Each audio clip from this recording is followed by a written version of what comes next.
Now, Operation 8 Claw is Warframe's latest clan event. Of course, it is a mix of the man-in-the-wall narrative, right, with Nessie Rusalka, community progression, and of course, Duviri gameplay, but with a twist. We now use random Warframe loadouts and not your operator. But 2 weeks into the clan event, and something is clearly not clicking. The community goals aren't moving like they normally would in past events, so what's going on? Why isn't this event landing the way that maybe it was intended?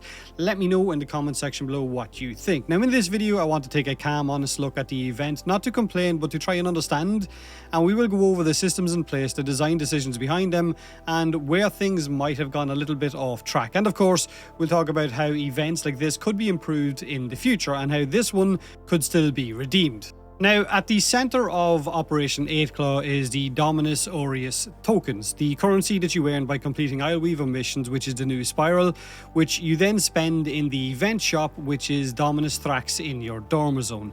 But the key part here is that only the tokens you actually spend count towards that community progress bar for that community Invictus Signa. Just running the missions don't count, you need to spend your tokens. And this is where the first, major issue appears with this clan event. Most players are happy to engage with the missions when it is a clan event to a degree, I'll get to those in a minute, but once they've bought the few rewards that they actually care about, whether that's a couple of arcanes like Energize, like Guardian, and a few others, along with maybe the cosmetics or a few Pathos clamps, there's no real incentive to keep spending, so you're effectively done with the event. Now, the replayability of these clan events in the past has lived or died by their reward structures. Players will grind as long as there is something worth grinding for, and in the past, like I said, the progress bars weren't tied to spending tokens. Orphrix Venom's progress was tied to missions completed, Scarlet Spear was missions completed and Murex's driven back, and Plaguestar was based on, the bounties completed as well. But in Operation 8 Claw's case, it's tokens spent. But like I said, the shop starts to run out of steam fairly quickly. Now, what is missing with this event, is evergreen rewards. Things like Kuva, like relics, even crafting materials or resources. They could add in a Riven, they could add in potatoes, a adapter, former blueprints, you get the idea. Rewards that are actually useful and used even for veteran players, which will make them keep running the event to then spend those tokens. Without those, there's no compelling reason to keep spending tokens once you have, like I said earlier, the items that you want to get, which affects the progress bar and the community and how quickly those signas, get released. The other issue, of course, is the gameplay loop of the event. The new Ileweaver spiral is set in Duviri. This means randomized loadouts, which can be amazing if you get a great loadout or restrictive if you don't. And I know a lot of players still aren't sold on the idea of Duviri in general, the randomization of it, and they think that we should just be allowed to pick our loadouts and go. I kind of enjoy it because it gives a different setup each time, and I guess I'm too lazy to maybe do that, and sometimes it gives me a setup that I would have never thought about combining. But I fully understand why players wouldn't like it. Now, for casual pickup and put down gameplay, this will normally be fine when running just a normal Duviri mission, but for a clan event that requires repetition going up against bosses with damage attenuation, this can be frustrating for some players, simply because if you get a bad loadout, then your missions can take much longer, and if you set aside some time throughout your day to maybe play a few quick missions before you have to head out, then 8 Claw might not be the choice that you're willing to make. Now, I've already spoken in a previous video a few days ago about damage attenuation and how it slows down boss fights in harder modes to a snail's pace and removes that fun element to it. In normal 8 Claw runs, you will still nuke a boss pretty quickly, so it doesn't really apply here.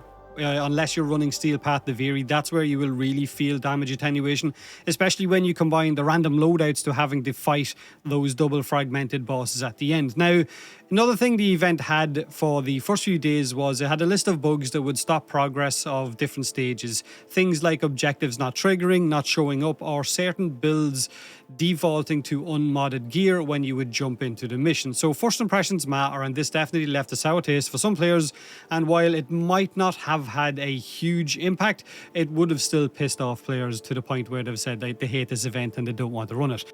Now, there are ways that they could make the event more fun that would help fill that progress bar up much quicker and have better community participation, while also allowing future events or future clan events not to suffer, from the same issues. I've already mentioned evergreen rewards like Endo Kuva, Argon Crystals, credits, other resources for crafting things. They could also add a formal blueprint, a potato, a Warframe slot, adapter, not multiple of them, just one of each, just to make the store that little bit more appealing. They could reduce the randomization of the loadouts by allowing us to lock in maybe one item, whether it's a frame or a weapon. You would be able to decide, okay, I want to take this one thing with me and the rest of the loadout could be randomized, but I want to take either my favorite weapon or my favorite frame. They could, and more than likely will, eventually look at damage attenuation and maybe scale it back a bit, since it has felt like it's a little bit on the aggressive side, or they could completely rework our damage scaling, which has gotten so out of control lately, but that's more than likely a rework or a change that is years or more in the making. It wouldn't be an easy fix, it would be a complete overhaul of the damage system in game, so you could expect that for maybe a year or two down the line, if, and that's a big if, they ever decide to do it. They could change the community progress bar with the event to scale off mission participation and not tokens. It's kind of weird that this time around it's off what you spend with Dominus Thrax and not how many times you've ran the actual mission.